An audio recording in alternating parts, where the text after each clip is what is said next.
Hi, Taurus. Welcome to your June 2018 Astro Update. It's Rena here. So, Taurus, I think you're going to be as happy as a pig in slop in June. And one reason is because before I started recording this very audio, I was watching a numerologist talk about the energy of June. And June is going to be an 8 universal month. The number 8 connects with power and material wealth. And what is so great for Taurus is that the astrology mirrors that because you rule the second house of earned income. And the sun is going to be in the second house until the solstice of June 21st.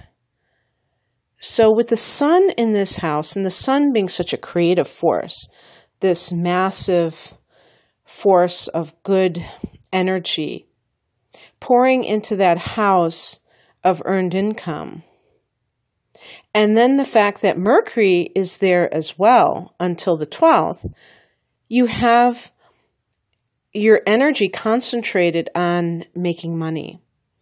And Mercury is like your brain power, what you're putting your attention on and what you're talking about. And so your mind is going to be on your money until the 12th. And you're crunching numbers. You're going over ideas in your head, mulling over plans of how you can increase your income. And when Mercury goes into the third house on June 12th, then it goes into the house that it rules. And your mind is on the internet and teaching, learning. For some of you, you may have decided that the best way to increase the money that you earn is by getting some kind of training. The third house specifically, as opposed to its opposite house, the ninth house, which rules university level study, is really about these quick bursts of knowledge. For instance, we're talking about maybe getting a certificate, getting some kind of training that can make you qualified to do something within 6 months or a year. Very short term, but they give you this lifelong profession. And I mean, especially nowadays when, at least in the United States, there is such a concern about the high cost of tuition for university level study, and the fact that practical jobs are, not being obtained because a lot of times when you get a degree, you major in something, but there's no like guarantee that you can get hired in an area that deals with your degree. So you're, investing all this time and energy into something that may not pan out for you career-wise. And so, I mean, it's very interesting because as far as I'm concerned, if you want to go to a university, do it because you really love learning and not just for the practical aspects. Because if you're just into the practical part of it, then it's possible that the third house, which represents these type of certificate programs, is more what you're looking for. Now, obviously, if you want to become a doctor, you can't go to community college for that. So I'm talking about if there's some other type of certificate that you're looking for. And so the third house is about communication. So the internet is the big one these days. And you may be thinking, can I make money on the internet? But Venus is in this third house until the 13th. So Venus can attract money wherever she goes. And in that third house, of the internet, you may already be doing just that. You may have launched some sort of online store, and you're starting to see the profit from that. But maybe there is more tweaking that you have to do. Maybe you're thinking about more social media with Mercury in the third house. How can I reach more people? And then Venus goes into the fourth house of home and family on the 13th. Now, one thing I should say is that when Venus is in the third house, this is also the house of siblings, of neighbors in your local area. So Venus is a harmonizing influence. In the third house, any type of ruffled feathers can be smoothed over. And this could include if you've had any arguments with siblings, or maybe even haven't dealt with them in a long time. Maybe it wasn't that you had a falling out, but you just hadn't been in contact. And with Mercury going into that third house on the 12th and Venus already being in there, you may have paved the way to begin to open the lines of communication again. Just because, sometimes people are doing their own thing and they're not necessarily mad at their brother or sister, but they just haven't reached out. And this is a time when that may come about. And then Venus goes into that fourth house, and the fourth house is home and family. It's the mother. It can be your hometown, your roots. So with Venus, you never know. You may find, fall in love with somebody from your hometown. Maybe you go back to visit your mother and you meet up with a friend of a friend from elementary school or something, and that is the person. Maybe you knew them very casually or quite intimately, but you have that romantic connection. Venus in the fourth house can mean gaining financially from real estate, beautifying your home in some way. This could be because you plan to sell it. Taurus has had several hits to this sector. Actually, there's going to be the third eclipse. That's when I said hit, that's what I really meant. There was one last summer in August, a solar eclipse in the fourth house. Then there was a lunar eclipse in this year, January 31st, and a lunar eclipse is a very powerful new full moon, which could have brought some sort of ending. So some Taurians may have been selling their house in January, February, or even March, going into this period of time right now. And then we're going to have another solar eclipse in August 11th in Leo. So this home sector has been really affected by eclipse energy for Taurus, and some of you may be receiving profit from a house that you sold. On the same day as this happens, there is a new moon at 22 degrees of Gemini in your second house of earned income. So for Taurus people, a new beginning in the money that you earn, a new income stream, or with your current job, you are finding new ways to branch out and earn new money, or you get a raise. On the 18th, Neptune goes retrograde in the 11th house of hopes and wishes. Now, Neptune's influence in retrograde motion is quite interesting, Taurus, because it actually serves a practical purpose. It allows us to see where we are lying to ourselves, where we are deluded, where there's some kind of fantasy attached to something that we may be hoping for. And in the 11th house of hopes and wishes and friendships, you may find out an unpleasant truth about a friendship and what it really entails.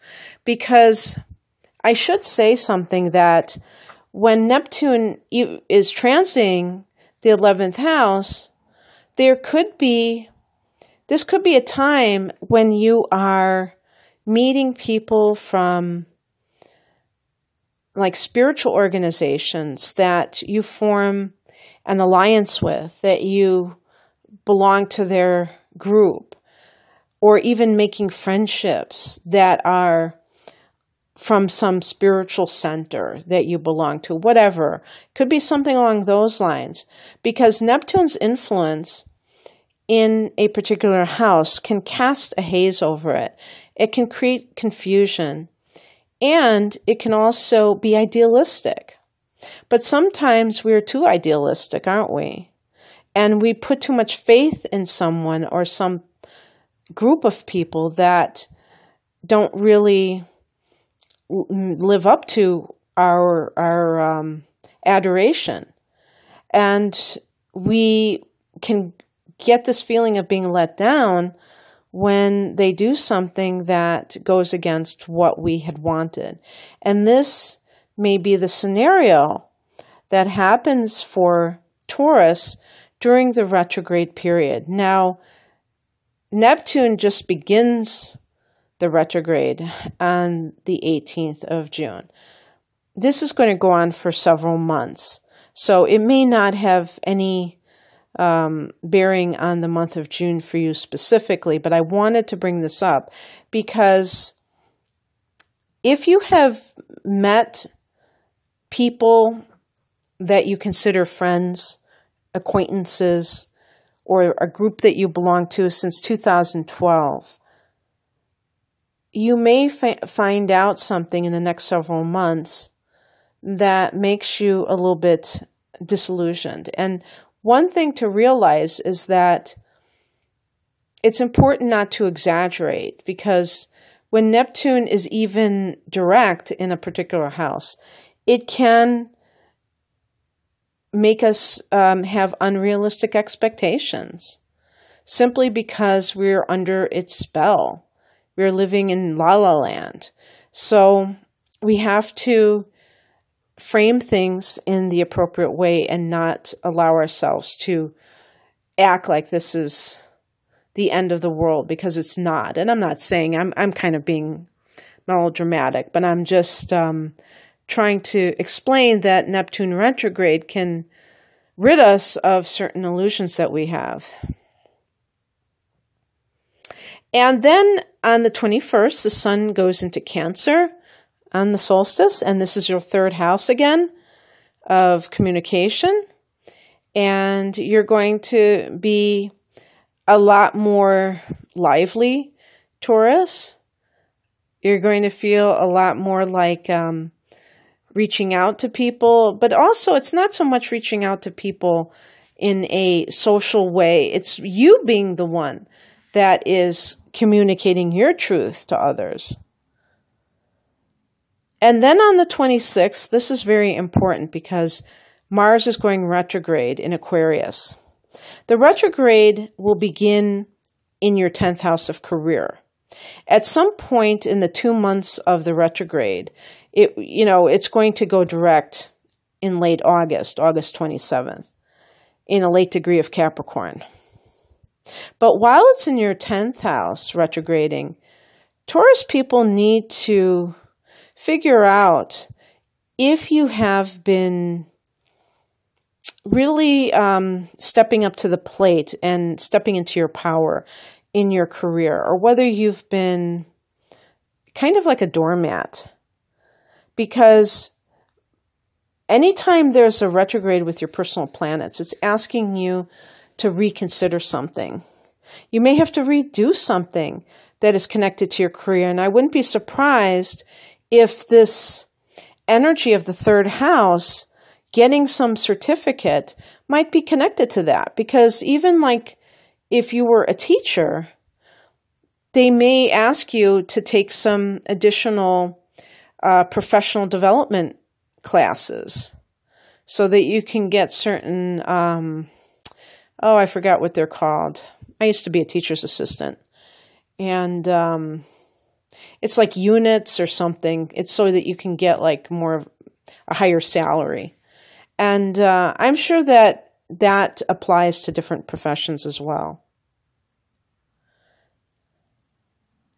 And when Mars is retrograding, don't freak out if you feel like things are taking longer to manifest. Because remember what they said about June being this prime time of personal power, of wealth. This is something that is right up Taurus's alley. And so you resonate with that. You don't find it offensive to make a boatload of money. But the thing is that in terms of career, there may be some challenges to that, to advancing in your career. If you can just go with the flow and not try to make things happen that are not seeming to go your way, you will have a lot of success when Mars goes direct, I feel. I hope I've been saying Mars and not Mercury.